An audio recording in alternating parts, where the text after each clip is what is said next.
Okay, we're back. We're back. Okay, here we go.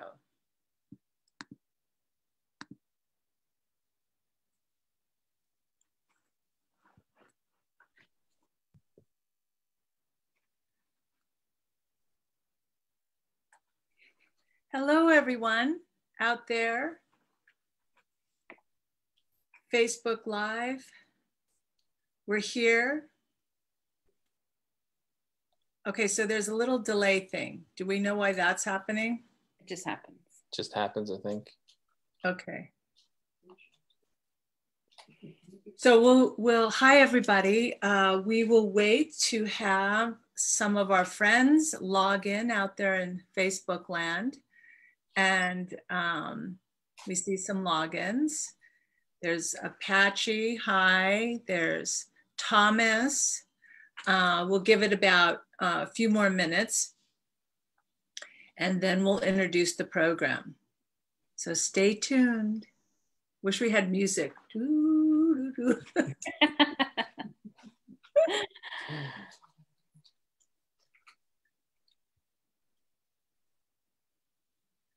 Deanna is joining us.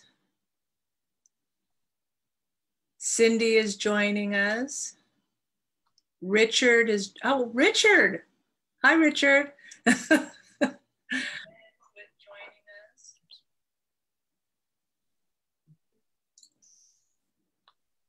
Oh, Richard.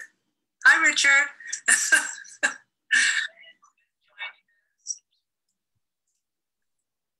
Okay, I think we're just going to start this. Oh,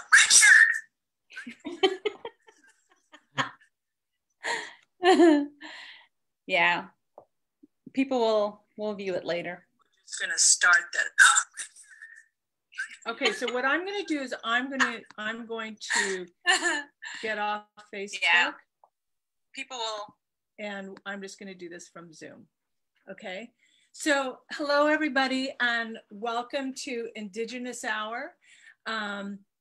We have been doing this for, this is maybe our 7th show.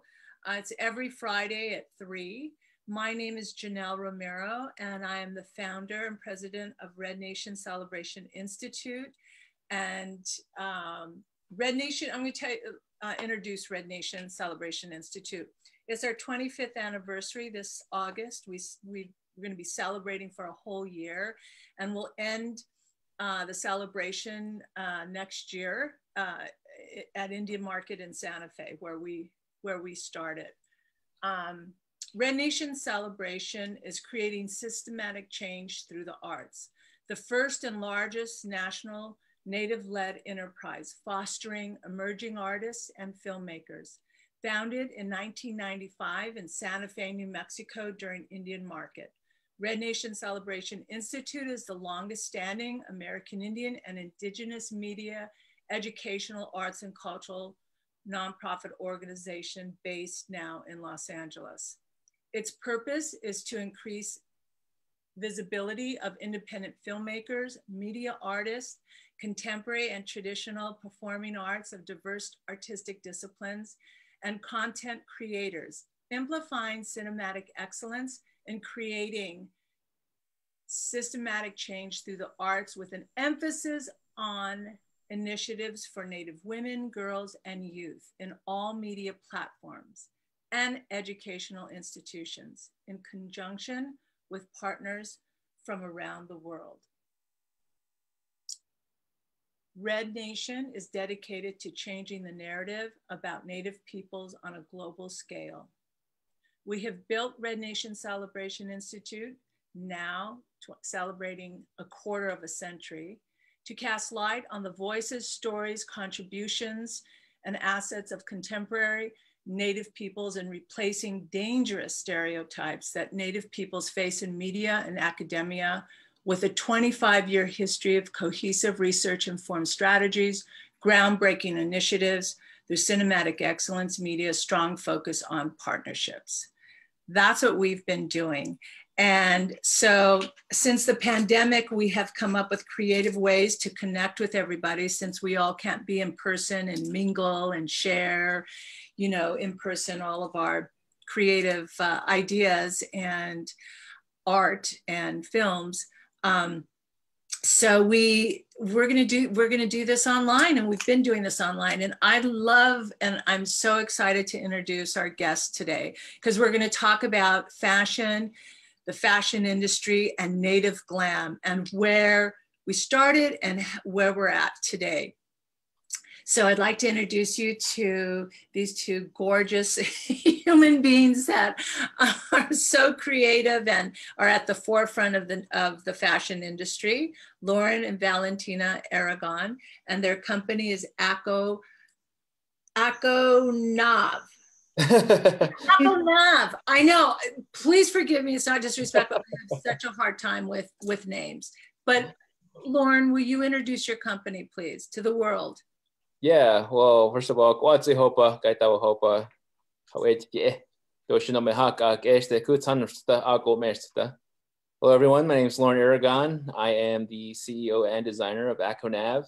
AkoNav is cultural designs embodied in timeless elegance, the idea to evoke empowerment. We are a women's couture fashion brand based out of Phoenix, Arizona, that celebrates the strength and empowerment of women through cultural designs that tie tradition to modern style. And with me is Valentina Aragon, our CFO, COO, and really head of operations for just all of the general things that happen, and the one that made this interview happen. Happy to be here with you. So glad you're doing what you're doing. Thank you. Well, I really appreciate both of you. I know that over the years, you know, you've been involved with Red Nation, and I at Indian Market and in LA, in Beverly Hills, when we've had our festival. Right.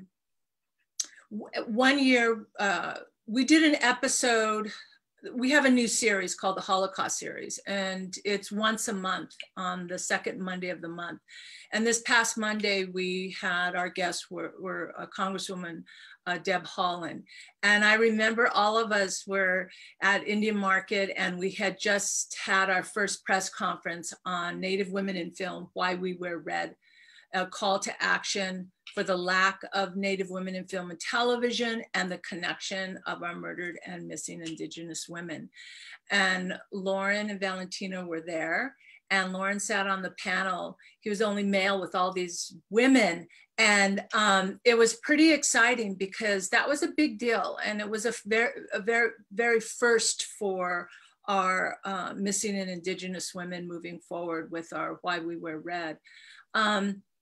Can you speak to that just a little bit about that experience you had with us, Loren and Valentina? Yeah. Well, to start, I think it's still a very powerful movement as far as bringing awareness to this injustice that we continue to suffer even to today, and a lot of these issues that still get swept under the rug, and to be able to make an awareness of it at something as huge as the Santa Fe Indian Market really means a lot. You have a lot of eyes, ears on the subject, and we're always grateful to support wherever we can to bring in awareness to the movement and to the ideas. And the whole Why We Wear Red project was something that we happily took part of. Again, just trying to raise awareness to what's going on, and a lot of people don't know, and we're educators in what we do as well. And outside of and even in Native country, there's still a lot of unawareness to what's going on with this and how our people are treated. So really happy to be involved with that and move that forward with you. Well, I while you were just sharing, I thought of an idea, and we could talk after the show. But I think there could be a I feel there's a partnership with Why We Wear Red, because we have some really exciting concepts coming up for 2021. And maybe we can do something, design something fabulous. Yeah, totally. We're always open to collaborations, and it's kind of tough though on this topic. And I think, but I think we're definitely at the point where we can speak of it in more creative ways to continue to bring forth the awareness and educate people about it. Well, it's really, that link of the lack of inclusion of Native women in film, television, in any new media, right? Because, if we're going to look at, the bigger picture, it's like we're at the bottom, and we're life givers.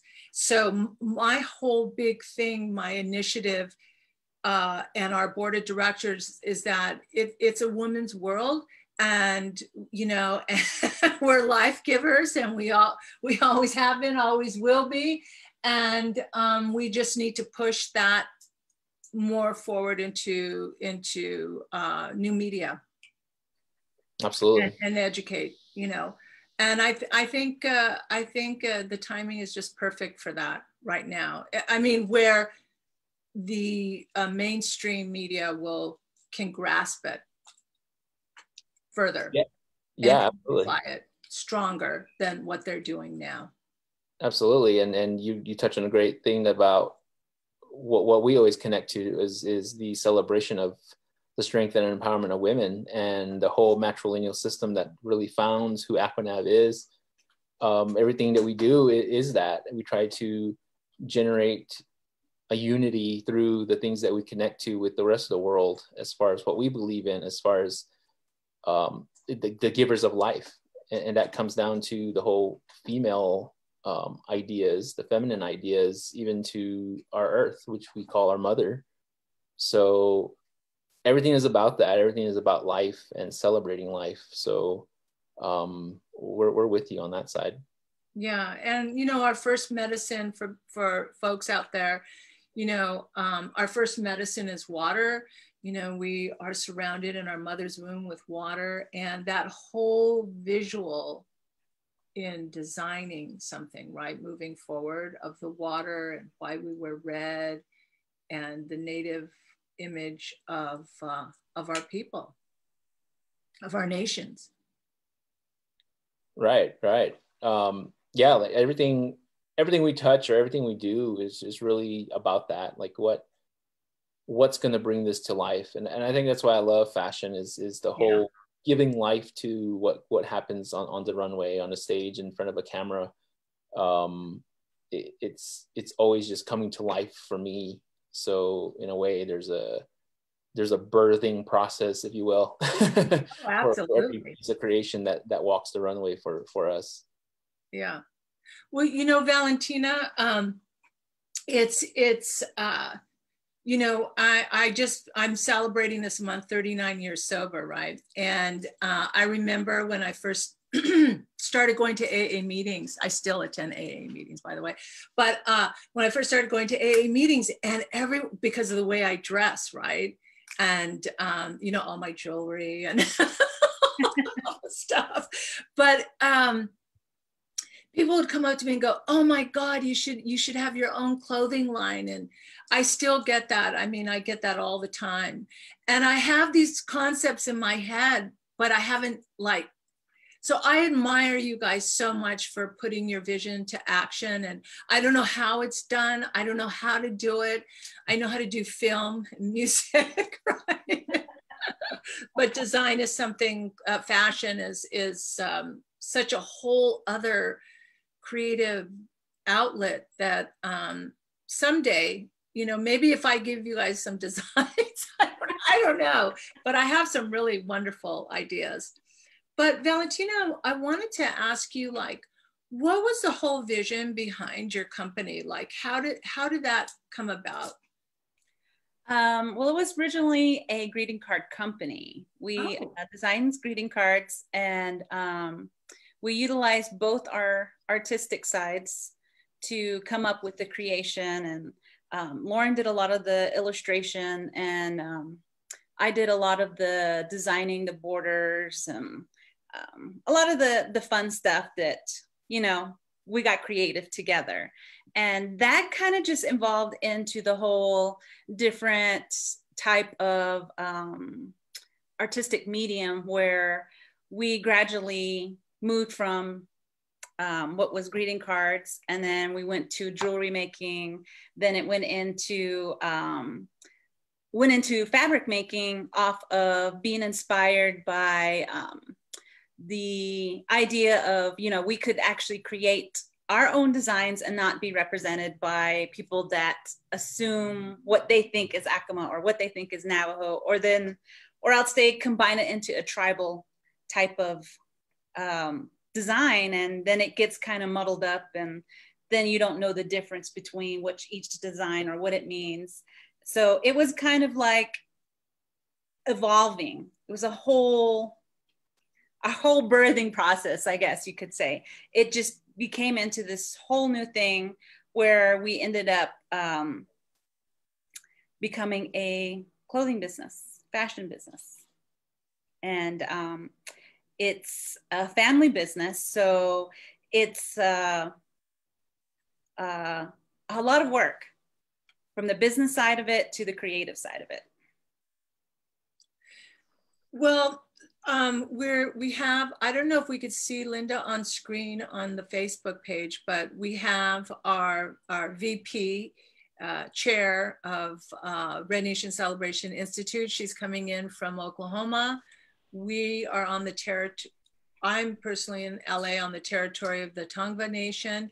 And Loren and Valentina, you're back home, yeah? Right. What territory? We are, well, we're in the Albuquerque area at the moment. So New Mexico, I think just all of New Mexico is home to both of us. Yeah. So that's Apache, Dene, Pueblo, yeah. Pueblos. Yeah. So I wanted to ask a question for both of you about what it takes. You know, I'll give you an example. Like, we always get volunteers every year for our film festival, right? We get like 20 volunteers. By the time the festival happens, or like the first week, we end up with 3 or 4, because people, this is a lot of work. They don't realize the work and the grind that goes behind, you know, the whole vision of your work. And then when you put it out to the world, it looks glamorous and fabulous, and as it should be. But the grind, the day-to-day grind is really intense. And I'd love for you to share that with our audience, and especially now that we're in this pandemic. And what's the difference? What has been the change, if any? Yeah, well, you're right. The process to just have 10 to 15 minutes of fame on the runway is definitely a lot of work.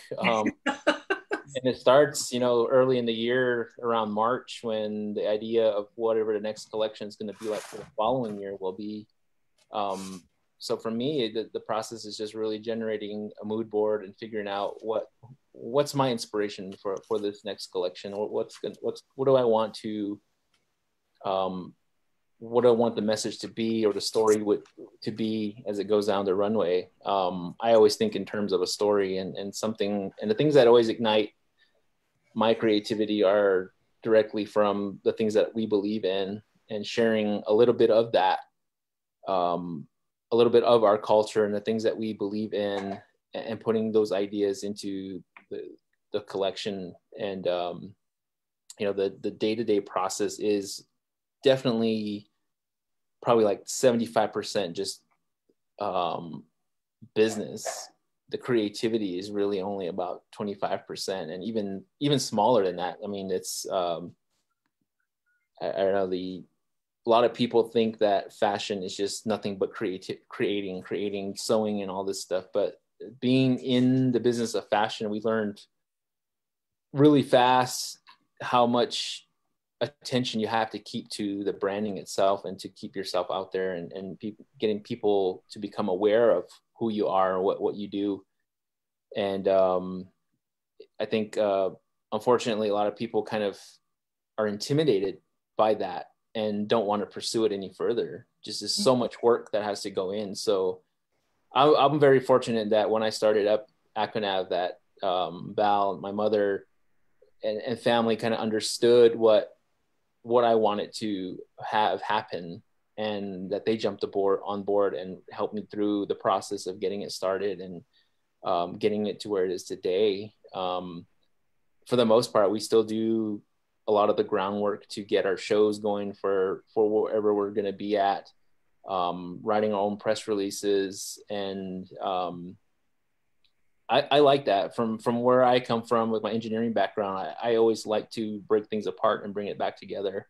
Mm-hmm. So learning the processes, like how to actually do it, are really what I'm after. And I'm fortunate, and we're fortunate to learn a lot of those processes that we were never aware of. I mean, we went to fashion shows in the beginning that just thinking, you know, we're going to put this stuff down the runway and people are going to love it. Well, it's definitely a lot more effort than that.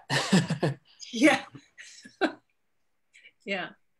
Well, you know, Valentina, when I know that with Red Nation, I agree with you, Loren. It's like, it's like a big painting. It's like a big, you know, canvas, and you're just putting all the things up on the canvas, and then it all of a sudden it's just like, you know, gels together.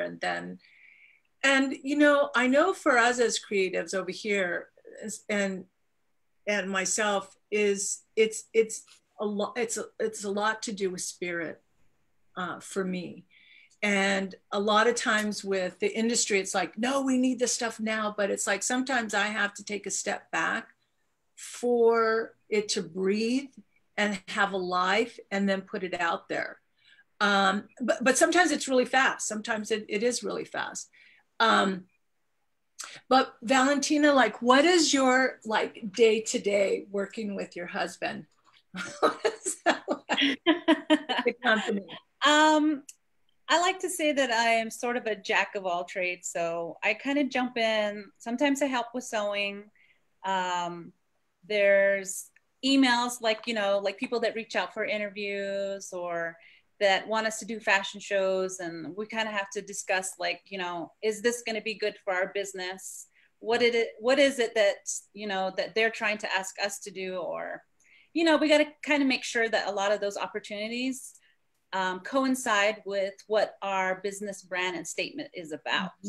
Mm-hmm. And not just accept every little invitation, or kind of like just weeding out, you know, what is going to work best with our brand, and does it work with the message that we're trying to get across out there.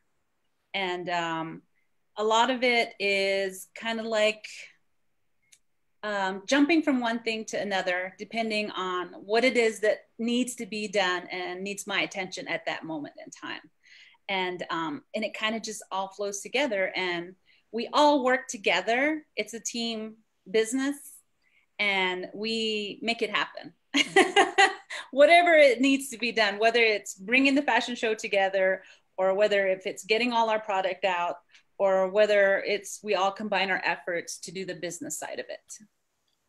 Well, I know that I've seen you both in action when, I think it was last year or maybe the year before, when you were at the La Fonda and we were at the, not La Fonda, when we were at Hotel Santa Fe. Oh yeah. Santa Fe is our sponsor, so I always stay there. I love that team over there. For years, the Pickeries have been supporting Red Nation for 25 years. It's been quite an experience. But I would like, I didn't want to interrupt, but I'd like walk by the rooms. I just wanted to sit there and watch you guys, but I know that, you know, the girls and everything, but I saw Loren putting, you know, getting all the makeup and the last minute stitches so everything hangs properly. And I think that was the year that you had the dinner there. How did that go? It was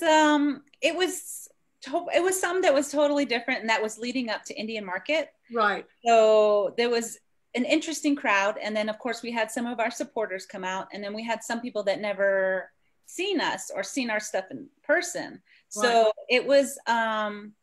it was also a time for us to, you know, market ourselves out there as to who we are and what our brand represents. So it was pretty interesting. And I forget the name of the person that brought us on, but it was in conjunction. We were collaborating with another jewelry artist. Oh. And, Ring Mountain. Ring Mountain Design. Good friends of ours that we met through Native Fashion in the City in Colorado, and wanted to collaborate. And they were the ones that kind of basically made the connection with the hotel to do that. There was a dinner with the artists event that happened every month leading up to Santa Fe, and we just happened to land that spot just at the week of Santa Fe Indian Market, and was the first time doing something like that, and first time doing a capsule collection that was to complement the jewelry that we were going to work with. So it was a great experience, just being able to work with a little more intimate of a crowd. So people definitely were more engaging, wanted to know who we are, what we were doing, and what we were about. And another great way to showcase to a different audience. We definitely had some fans there that came up to us and just really, you know, connected with us, which is really cool. Well, I am one of your biggest fans. I'm just going to know that right now.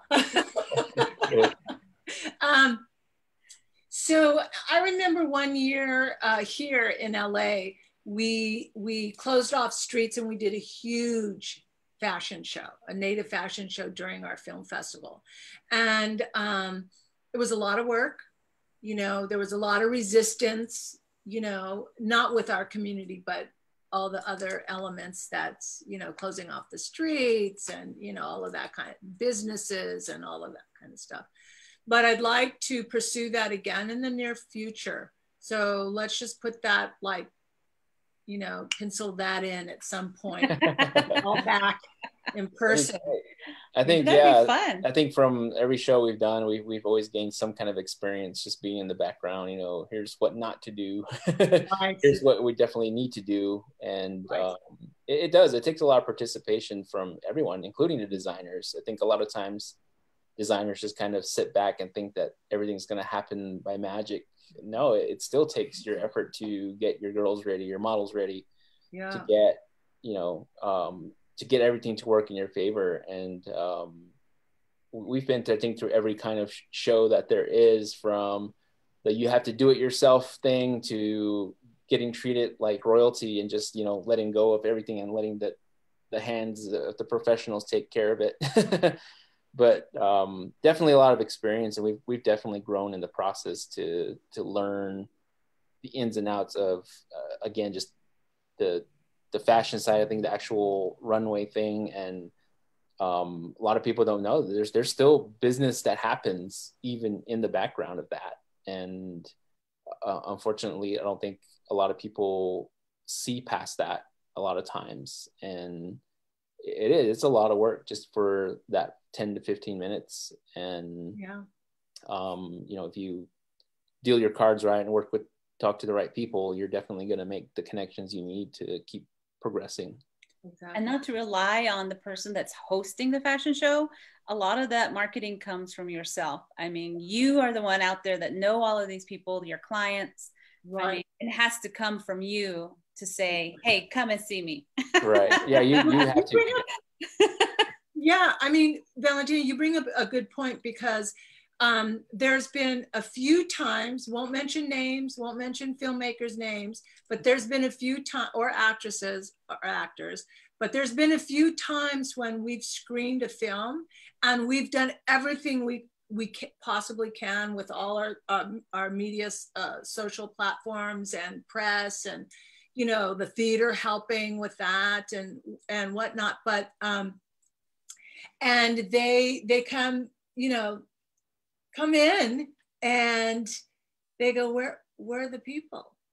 Where there's only like this many people. And I was like, well, did you help promote your film on all your social media platforms? Did you call your donors? Did you call your people to let them know that it's, you know, your film is screening in Beverly Hills, you know? And so I've learned from that I don't, as the founder of Red Nation Celebration Institute, I don't take that personally, because I know how hard we work behind the scenes to get people in the seats at the theater. It's a team effort. It is a team effort, absolutely. And then there's like 95% where the filmmakers take a hold of this, you know, they're so excited to have their film screen at the festival, and they run with it, and it's sold out. Right. Sold out, sold out, sold out, sold out. And those are the memories I like to hold dear to my heart, because, and those filmmakers have gone on, you know, to win accolades and garner other awards around the world, you know. Right. So it is a team effort, absolutely. I know I want Linda to ask some questions with you too, but I wanted to ask one question before Linda, and that is, how did the Disney thing happen? What was that all about? That was really exciting. Yeah, totally. Gorgeous. Oh my God. One of the biggest things that's happened to ACNAV, and I was fortunate enough to be in a position where I was shown to them. Disney was actually looking for a way to showcase Native American art in its progression from the traditional influence to modern arts. And they wanted to do a display at the Epcot Center in Walt Disney World. And I didn't know about their being in Santa Fe, but they had teams all over the nation. Wow. Looking at different regions of the country where they could get kind of a cluster of artists to come, or art to come from.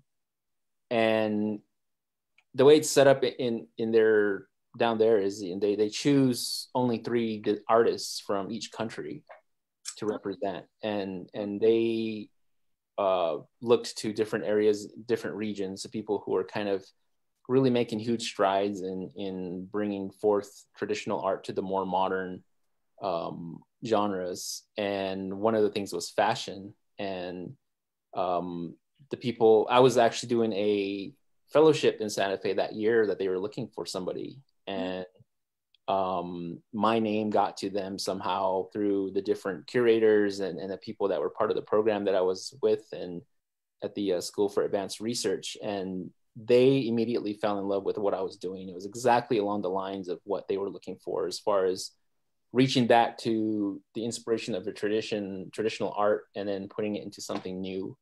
So that request actually came from them. We were at the We Are the Seeds showcase in Santa Fe, and these Disney people came walking around. We didn't know they look like tourists, you know. They look like the everyday visitors to Indian Market. Yeah. And they had been browsing around our booth for a while, and after a while they, you know, talked amongst themselves. And keep in mind, I'm like living on like 45 minutes of sleep right. the day of the show, and they come to me asking, you know, what, you know, we heard about you and what you're doing, and we'd really love for you to be a part of this exhibition, showcasing, you know, the progression of Native American art. It's going to be called Change and Innovation in American Indian Art, Creating Traditions. And they gave me their card, and looked at first glance, it was, you know, oh, Disney card. Wait, Disney card. Imagineering. It was legit. They were a group that were kind of studying the Southwest region to bring something like that to them. And the process was just amazing. Being invited to the Imagineering studios in Florida, kind of seeing that whole process take place, and working with them to generate this dress that was going to be tied to both the Acoma Pueblo pottery culture and also the Disney culture with the whole princess dress, princess, I guess, ball gown kind of style. So it was probably the most fun thing to do. And again, the dress itself was inspired directly from a pottery piece. So this was part of the agreement, was to design something that from a pottery that I was inspired from directly. So I chose a piece from the Museum of Indian Arts and Culture, and basically utilized a lot of those patterns as the highlights to the piece, which now sits at the Epcot Center at the American Heritage Museum, along with a lot of other designers. And what's been great is that the piece is actually like the centerpiece of the whole exhibition. And myself and two other artists were again asked to be represented in this whole series, in this whole collection, and be asked, and we're asked to create something specifically for the exhibition. So it's still down there. I still get emails and calls or messages about what was seen, and just people so thrilled by it, and just so happy that people that come from all around the world get to see it. So you do you have a contract where you can make like one-offs? No. or you can't make one-offs, or it would have to be something exclusive, a little bit.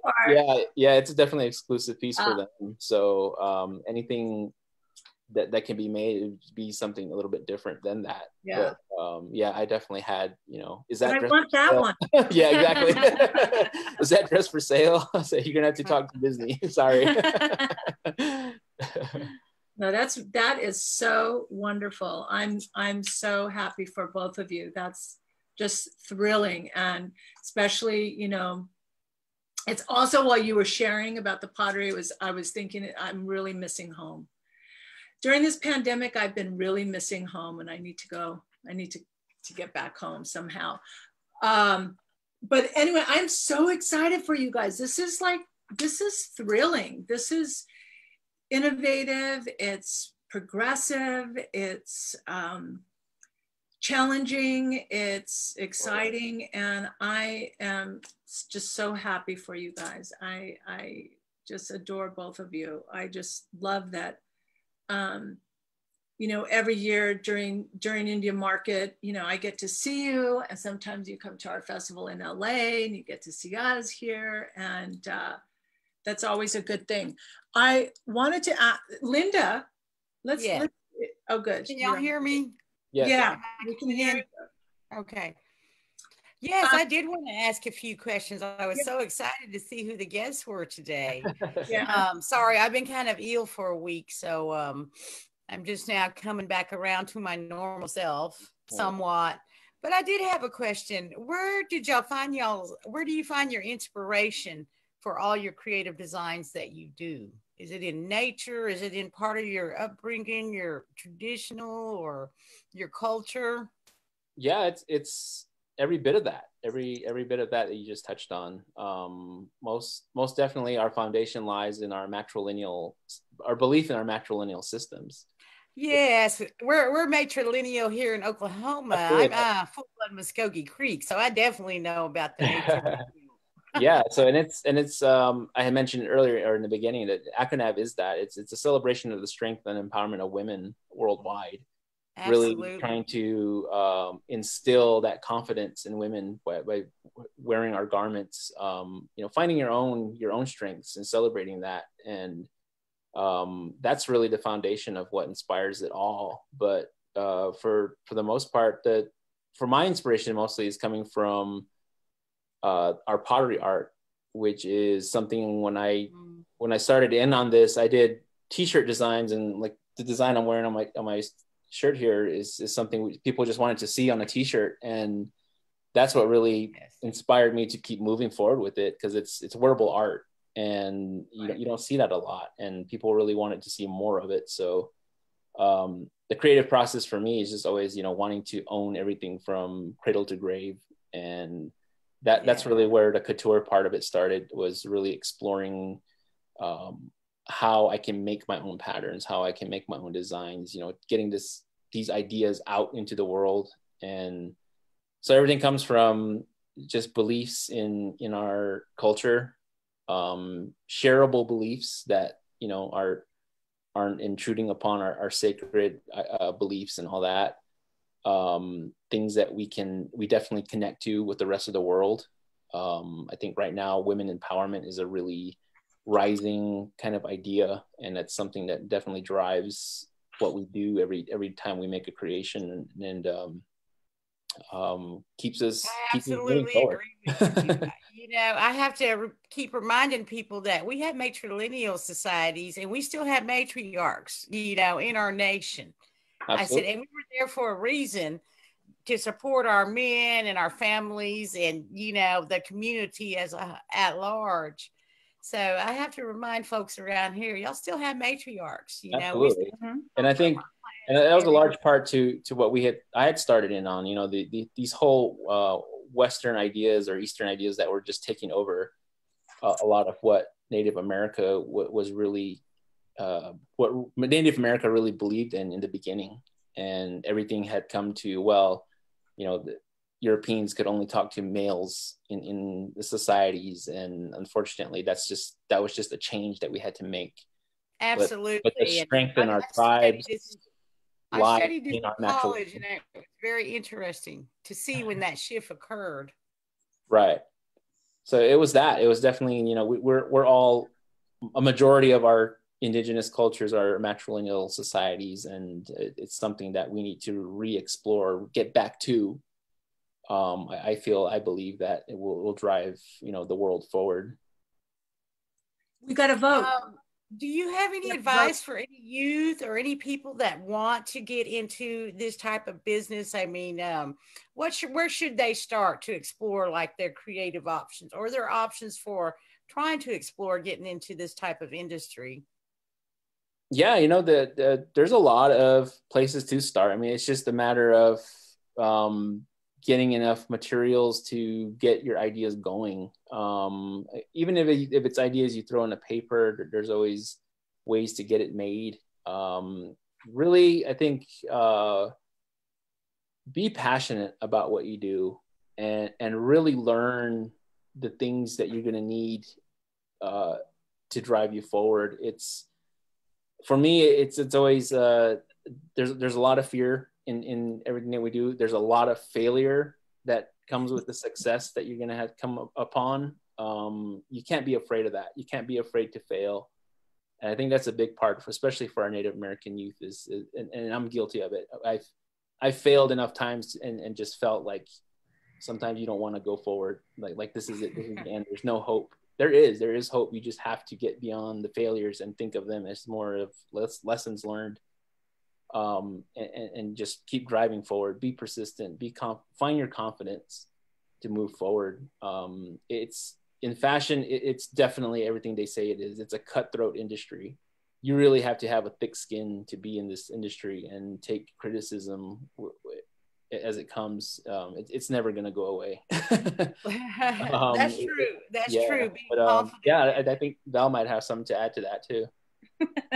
Do you have anything to add? Easy. It's not easy. It's not an easy industry. It's a lot of, like Loren said, you know, your failures are really your tools to do it better the next time. Mm-hmm. It's not, try not to look at it as a failure. Just try to look at it as a tool to utilize what you shouldn't do and what you should do next time that you approach this same process. And it takes a lot of, you know, as Native people, we're shy. We're a little bit too humble. And it takes a lot of changing your personality to be more open and to be more outgoing to the people in the industry, because a lot of these people, you know, it's clothing. Everybody wants to be glamorous and happy and fashionable, and they want to talk about these pieces. So you have to be out there networking and getting to know these people, because that's where the opportunities come from, is networking. And it all comes down to who you know. So once you get all those in place, a lot of that stuff will come together, and it'll help progress your fashion business forward. And you'll have people that are willing to help. They want to help. They want to see your brand grow, especially in the Indigenous community. And unfortunately, sometimes they'll run into a problem, or they'll be challenged, and then they want to just give up. When really, in reality, they should take that challenge, accept it, and progress forward, take it forward, and keep taking it forward, and not be afraid of the failures, because the failures, we don't consider them as failures. We consider them as stepping tools. So, well, they're learning experiences. You learn, you know, what to do next time, or for each time you experience something new, then you just add on to that, and that becomes your toolbox that you gain that experience over time. I know that Red Nation has certainly understood that, and Janelle, you know, battles that all the time. We have to learn every time, every step of the way. Just because she makes it look easy does not mean it's easy. And I know you exactly. You know, you make it look flawless, but it isn't all the time, and the hours and the commitment to go into producing, like you say, that 15 minutes or whatever it is you have. There's all that work that goes on behind the scenes. Now, that being said, can you share anything new that you're beginning to do now, or give us a peek look at something? Yeah. The collection that we just launched for 2020 was entitled Pe'echa, which means let it rain. And the whole collection was really based on the ideas of rain in Pueblo. In the Pueblo culture, we rely heavily on the rains. It's definitely our blessing, for the prayers answered kind of thing. And and it allows us to progress with life. You know, the rain brings life, and water is just, you know, such a valuable, it's just so valuable to all of us, and it's sacred to all of us. Very sacred to all of us, absolutely. Yes. And the ideas of rain, the origins of rain, is just have been the whole idea behind this collection. And the next step for that is to come out with the ready to wear collection, which is a follow-up to this couture collection, and bringing back more of the print, which I kind of strayed away from, utilizing a lot of pottery art print in my work. It's going to come back into play with these designs, and we're kind of anxious to show it here in the coming months. A couple of virtual shows that are going to be happening that will debut a lot of these designs, some magazine articles that are going to be showcasing a lot of this, but that's what's in store right now. We're heavy into the mask industry right now. with this whole COVID-19 thing happening, we definitely wanted to help our community somehow, and give the opportunity to help in some way protect our people. And we definitely jumped into the idea of mask making, and it came kind of as a little bit of a hesitation at first, just because there was so many rules and regulations that were saying you had to have this, this, and this. But when things kind of laxed and people just needed them, and we saw the demand for it increase and disappearing off the shelves, a lot of people didn't know where to get them or how to get them. So, and we needed to keep our business moving forward. So that it's definitely helped. We really appreciate the support coming through from patrons and people who are learning about us. And the whole mask idea was really to create a unity and hopefully continue with that. In the beginning, it was all, we're in this together, and, we work together, we can all get out of this, healthy and alive. And that's really what we wanted to promote with that. So mask making has been what's keeping us alive, and keeping things moving forward, but there's still that creativity happening in the background. So we haven't given it all the way to just that. We're still doing the fashion things. Well, that is critical, and especially out there in New Mexico, how it's impacted the people out there. I've had people here in Oklahoma who are sewers have sent like 300 to 500 masks out there. They're making masks here like crazy in Oklahoma and just sending them out there to the Navajo Nation or to those indigenous communities out there that need it. And, right. And this one friend of mine, we donated material to her because she was going to make 300 on her own and just send them out there, and she did, and she came by and brought me a mask, and it's really nice to have a native design. That's something that's just not off the shelf, but it's really nice, and it's reversible. So I really appreciate her efforts that she put into doing that. So I'm really glad to hear that. And water issues are very important to me, because I fought out there for the Dene 20 years ago against the out there in Crown Point, Church Rock, with the Water Information Network and Southwest Research, to get that moratorium in place for that uranium mining, which we actually won back then, and it's still in place today. So yes, I do understand how important water is, and especially out there, where you have all these contaminated sites. Not to get off into that, but it really is critical, and people don't understand how critical it is in certain parts of the country where you don't have that access to that clean water anymore. And that's why these rains are so important, to replenish all them aquifers and to keep those people out of those groundwaters. It was so important then, and that's still something I'm very proud to have done with the Water Information Network and Southwest Research, working for the people out there, that I actually got one of my Navajo friends to go back home, to serve her people. And she's out there now, which I'm really grateful for. Now I need to come visit her in Albuquerque. She keeps saying, when are you going to come to Albuquerque? I should have came in August, I suppose, but maybe next year. But I told her I'll come and visit you soon. But I'm very proud of that I got her to go move from Oklahoma and go back to your people, go work for them. They need your help out there. So she's still out there today, and she's just loving it. So I'm glad. And it's very nice to meet y'all too. I'm glad you could share that with me. Nice to meet you too. Appreciate it. Okay. I'm in rural Oklahoma, and this is the best light I can find. So the other light I got in my house is it's too bright. It really washes me out even more. So y'all get the black version, I guess. All right, so we have like a few more minutes, and with this Indigenous Hour. And I wanted to ask Valentina and Loren, what is your vision moving forward for the next 5 years? I know we have a vision here that we're holding to for especially up into 2025.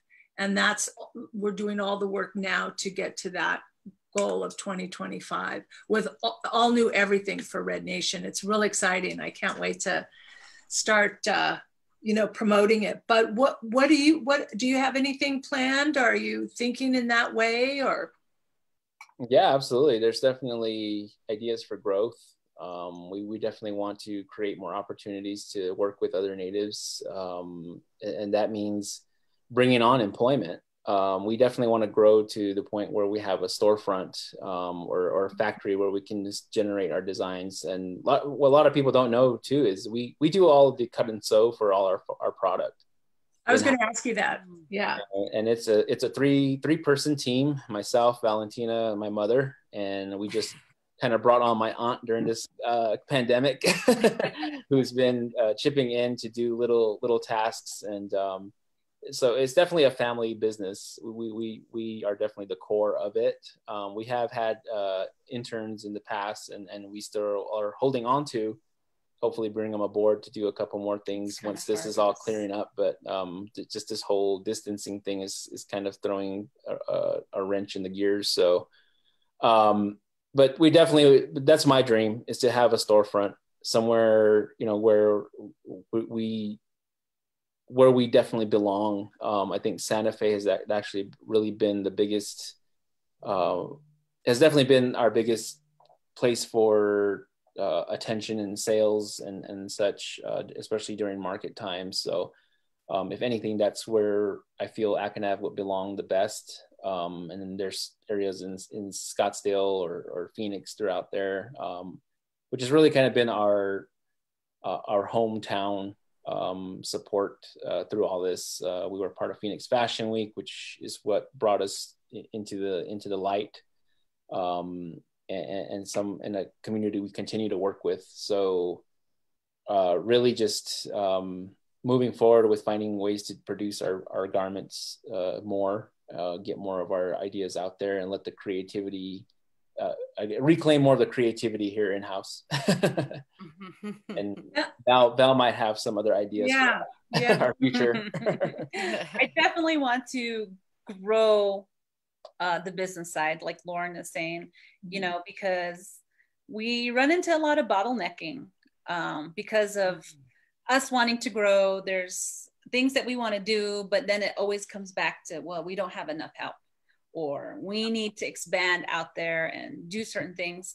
I feel that once we get those into place, everything's going to fall into place, and it'll help us be a lot bigger. We won't be afraid to go international. Right. And with manufacturing, I think it'll open the doors a lot more for us. And actually having a flag store ship, I guess, in a way you can say, where we have a brick and mortar, will be more stabilizing for us, to where people can actually come and visit us. Exactly. And I think that'll open a lot more doors in that case too. And I don't know, I just see it as getting into this big old fashioned house type of deal.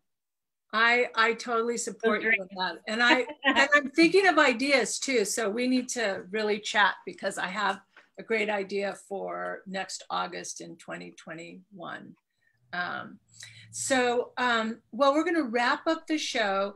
I want to share one of the reasons why I walked off the camera was because I wanted to show you, I used to model when I was really young, like 7, 8, 9 years old.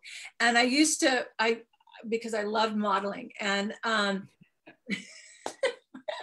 remember one time we did this modeling, and I wore this yellow dress with these white patent leather shoes and white gloves and this little yellow beret. And, you know, the judges were way at the end of the catwalk. And right when I walked by them, I turned around and I winked at them. And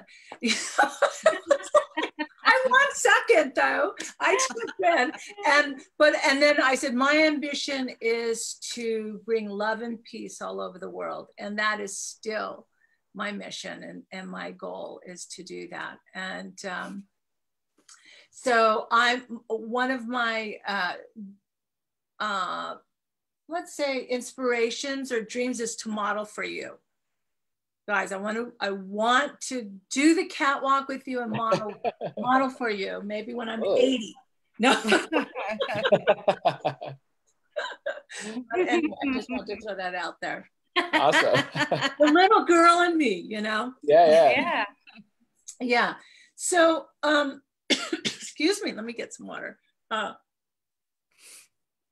So I'm really excited that you guys were here and joined us today. And I pray for all the success and for both of you and your family. And I know that it's just going to keep going and growing, and you'll get your shop. And, you know, as long as we hold fast to our vision, it happens. You know, we just keep doing it. I have a question. Yeah. Can you give them a website where they can visit your fashion? Yeah. Yeah, absolutely. Our website's aconav.com. That's ACONAV.com. And you'll see all the collections there. We're on all the social media outlets, Instagram at aconav, Facebook aconav, and on Twitter, aconav_fashion.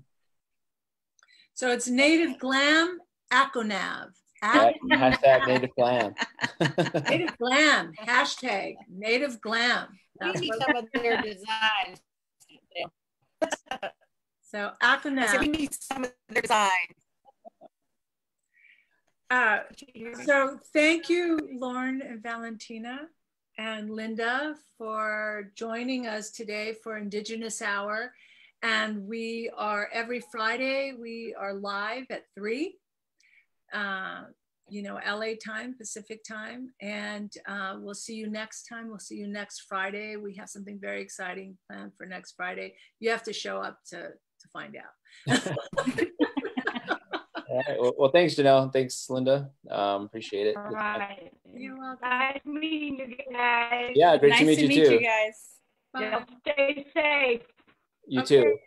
Bye, Loren. Bye, Valentina. We'll see you. See you in New Mexico. All right. Have a great weekend.